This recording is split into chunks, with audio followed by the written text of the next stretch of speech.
حسن مصطفى، حسن والهجمه ناحيه الشمال لمحمد عبد الشافي، لعب على الجناح على الجناح حلو جدا، توصل للمحمدي العرضيه. الله الله الله الله الله الله، جول جول جول، هو الجول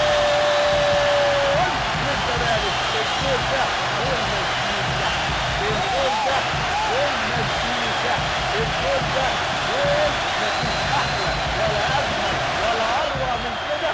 ممكن اقول لكم ان هدف حسين ياسر ومحمد النهارده في مرمى وائل خليفه هو احلى هدف حتى الان في الدوري.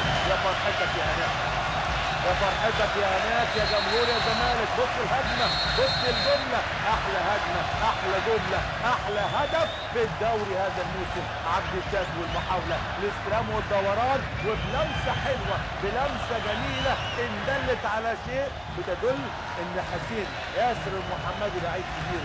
ودايما بقول عنه ان هو قائد السيمفونيه، دايما بقول عنه ان هو مايسترو فريق الزمالك حسين ياسر المحمدي.